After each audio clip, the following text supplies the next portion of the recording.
بسم الله الرحمن الرحيم الحمد لله رب العالمين وصلى الله على سيدنا محمد وآله وصحبه أجمعين بلشة الصومالية مالك سعد جوجتين جمعة مباركة نرشينا نقول معان بدن أمني أمان الله كديجو حليت وحنا جيسني كلن كي وقلها وتشجع قرنك يكون جو أمين عين دبوا دقيقة دور الشوينك دبوا دقيقة داسي ظروف كانتي حبيرات إن أنا جرين أو أي صورة قال هيد إسكان عشان يلواتك bisha 10keeda iyo 15keeda in lagu dhamay karo ayaan aaminsanahay doorashooyinka amba maaragtay habka ay arrimuhu u socdeen hab aad iyo aad loo dadajin karo ay ahayd maalmaha qaar kood waxa dhacaysa in doorasho la qaban deegaanada qaar kood in la iska dhaafaaba dhacaysa wixii dib la iska dhigo waxa socdina wax qaranka Soomaaliya u danaynayo ma aanay ahayn waana ka xunna waxaan ugu xunnahay doorashooyinka daahooda waa dalka meesha uu joogo wax gaarsiin dadka Soomaaliyeed meel kasta ay joogaan nolosha aad iyo aad ay u adag tahay doorashooyinka waxa loogu talagalay inay hoob abuuraan hoob rajo abuuraan hogaan cusub oo sidii wax lagu wada wax ka gadisan keeno inay abuuraan in dalka iyo dadka Soomaaliya rajo iyo ismaatin iyo wada qabsi iyo maanta iyo birita inay shayta ka wanaagsan yihiin inay dareemaan intaas oo idil waxa dhaawac weyn gaarsiinayay dib u dhici balaaran ee sanadka dhaafay aba dib u dhigid ansaxe dib u dhigid balaaran ee sanadka dhaaftay doorashooyinka dib loo dhigay marka waxaan leenahay doorashooyinka inta ku filan intii dib loo dhigay waa inay doorashooyinku dhacaan oo la dedejiyo oo haddana muddo kale aan lagu sii kordhin aadna waa ugu xunnahay arrinka xalayta soo baxta marka halkaas uga baxo waxaan rabaa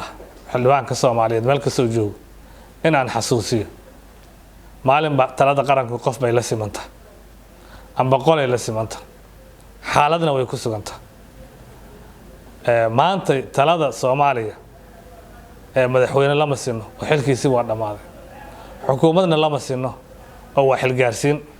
waxay la simantahay xildhibaan Soomaaliyeed oo asagu keeni karo isbedel intii la doono ah hay'adaha dastuuriga ee dalka uu leeyahay xildhibaan baa laf dhabar u ah rabitaankiisa iyo codeyntiisa ayaa lagu tagaa madaxtooyada rabitaankiisa iyo codeyntiisa ra'iisul wasaare ku noqda magacaabida kadib rabitaankiisa iyo codeyntiisa golaha wasiirada ku soo baxaan ugu horeyn waxa koobaad ee loo baahan yahay waxa ay tahay xildhibaankaas inuu xurmo leeyahay tixgelin leeyahay noqdo nin aan la qasbaynin la xurmaridaynin la handadaynin waxay soo gaarayso deegaan hebel ma ahayn deegaan kale hadagin qof hebel ma ahayn qof kale u tagin maxaan ku yiraahdaa waxyaabo badan oo handadaad qofka caadiga ku noqon karo laakiin xildhibaanka meel ka dhacay ku ahaan dad kale ku ahayn inay socdaan waxaan leeyahay maantay oo codkaaga loo baahan yahay haddii hay'adaha qaarkood gaar ahaan kuwa xilligoodu dhamaaday ay isku dayaan inay ku caburiyaan markay codkaaga helaan waxa ku dhacaya ayaa ka daran waxaad noqonaysaa qof aan cad ka noqon karin isbedelka Soomaaliya ku socoto waxaad noqonaysaa qalooca qof aan qaban karin waxaad noqonaysaa wanaagga qof aan ku riixi karin waxaad noqonaysaa sidii baarlamaankii hadda xilkiisu dhamaaday mid wixii la doono la marsado oo si uun loo dardaro marka waxaan leeyahay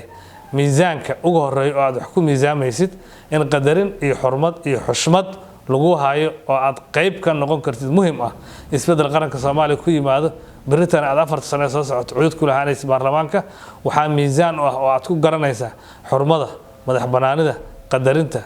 iyo weynaynta ay ku sameynayaan hay'adaha kala gedisan meesha xurmad darro ka dareentid waa xurmad darro qaranka la damacsan yahay gaashaan ku dhufo waa aad sameyn kartaa aad iyo aad u mahadsantii shirkadda Hormuud Telecom waxay macaamiisheeda u samaysay qiimo dhimis ballaaran xirmooyinka internetka iyo kaarka ku hadalka ee adeega Anfac Plus xirmada cusub ee 25 senti waxaa laga dhigay 400 MB iyo 10 daqiiqo oo ku hadalka gudaha ah halka xirmada 0.5 kana laga dhigay 850 MB iyo 30 daqiiqo oo ku hadalka gudaha ah xirmada $1 waxaa laga dhigay 2 GB oo internet data ah 100 daqiiqo oo ku hadalka gudaha ah iyo 50 fariin qoraaleed $2 waxaad ku heli kartaa 5 GB oo data ah 200 oo daqiiqo oo ku hadalka gudaha ah iyo 100 fariin qoraaleed $5 waxaad ku heli kartaa 12 GB 500 oo daqiiqo oo ku hadalka gudaha ah iyo 150 fariin qoraaleed $10 waxaad ku heli kartaa 28 GB oo internet data ah 1000 daqiiqo oo ku hadalka gudaha ah 2 daqiiqo oo dibadda ah iyo 300